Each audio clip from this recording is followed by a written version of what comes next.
WhatsApp YouTube अनि आजको यो सजेसन चाहिँ इट्स फर टिन्स होइन। र यदि इफ यु आर टिन अनि 14 वर्ष 15 वर्षको छौ भने अनि यदि तिमीसँग केही फ्री पैसा छ भने पकेट मनी छ भने त्यसलाई कसरी इन्भेस्ट भनेर चाहिँ म आज इन्भेस्ट गर्ने भनेर चाहिँ मैले आज सिकाउनु गइरहेको छु। र मैले सिकाउनु आँटेको इन्भेस्टमेन्ट तरिका चाहिँ आइपिओ हो होइन। किनकि आइपिओमा चाहिँ इट्स जेरो रिस्क आइपिओ भन्ने कुरो अनि त्यसमा प्रफिट पनि अलिक धेरै नै हुन्छ कम्पेयर टु अदर्स। आरओआई लगभग त्यसमा आरओआई भन्नाले रिटर्न अन इन्भेस्टमेन्ट आरओआई लगभग त्यसमा 6 देखि 7 टाइम्स हुन्छ क्या 6 to 7 टाइम्स भन्नाले तिमीले यदि 1000 हाल्यो भने त्यसमा 6 देखि 7000 हुन्छ। तिमीसँग खाली पैसा छ भने चाहिँ what you can do is यदि तिम्रो नागरिकता छ भने 18 पुगेको छ भने राष्ट्रिय परिचय पत्र बनाऊ, ब्याङ्क अकाउन्ट खोल अनि डिम्याट अकाउन्ट बनाऊ क्या। अनि डिम्याट अकाउन्ट प्लस मेरो सेयर अकाउन्ट अब त्यहाँ प्रायः ब्याङ्कहरूमा चाहिँ त्यो फुल एकैचोटि फर्म भर्नु मिल्छ। Just fill up that form अनि त्यो फर्म फिलअप गरेपछि you can just get yourself a share account है। अनि त्यहाँबाटै तिमीले आइपिओ अप्लाई गर्न सक्छौ क्या। र यदि आफ्नो आइडी छैन भने पनि आफ्नो मम्मा कसैको होला र यदि उहाँहरूले पहिलेदेखि गर्नुहुन्छ त ठिकै हो होइन, उनीहरूले नै गरिरहनु भएको छ। र छैन भने चाहिँ make sure to get the IDs होइन। उनीहरूलाई पनि ब्याङ्कमा गएर खाता खोल्नु लगाऊ।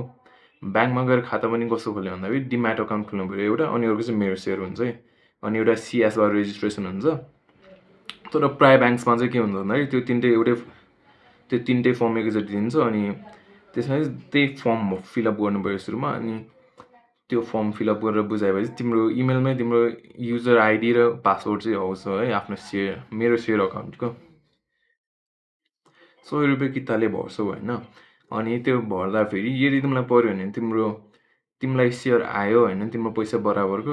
अब युजली मान्छेले भर्ने भने चाहिँ 10 किता भर्ने 10 into 100 कति भयो 1000। सो तिम्रो 1000 रुपियाँको इन्भेस्टमेन्ट भयो। र यदि तिमीलाई त्यो पऱ्यो भने अझ त्यो धेरै टाइम स्प्यान पनि धेरै लामो पर्दैन क्या। तिमीलाई परेको लगभग 1 महिनामै तिमीलाई फुल प्रोसेस गरेर तिम्रो 1000बाट 6000 देखि 7000 बनाउन सक्छौ।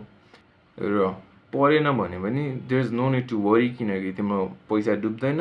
र डुब्ने भनेको कुरो पनि के चाहिँ डुब्छ भन्दाखेरि कुनै ब्याङ्कमा चाहिँ सिएसबाट चार्ज पर्छ होइन, कुनैमा चाहिँ सिएसबाट चार्ज पर्दैन।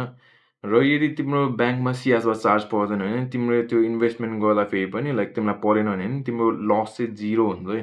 तिम्रो लस 0 प्रफिट पनि 0 तर at least the money is not going anywhere. तिम्रो पैसा तिमीलाई नै फिर्ता आउँछ। र यदि तिम्रो ब्याङ्कले सिएसबाट चार्ज पनि लिन्छ भने त्यो ठुलो रकम हुँदैन क्या। त्यो कि त 5 रुपियाँ 10 रुपियाँ। अनि म ब्याङ्कको लिस्ट हालिदिउँला होइन यहाँ कुनमा चाहिँ सिएसबाट फ्री छ भनेर। मैले आफ्नो पर्सनली चाहिँ मैले राष्ट्रिय वाणिज्य ब्याङ्कबाट चलाउँछु। त्यहाँबाट भर्दाखेरि चाहिँ मलाई सिएसबाट चार्ज तिर्नु पर्दैन। It's free of cost. र तिमीले पनि यदि आफ्नो पैसा इन्भेस्ट गर्नु खोजिरहेछौ भने चाहिँ I'm very sure IPO would be the best one for you.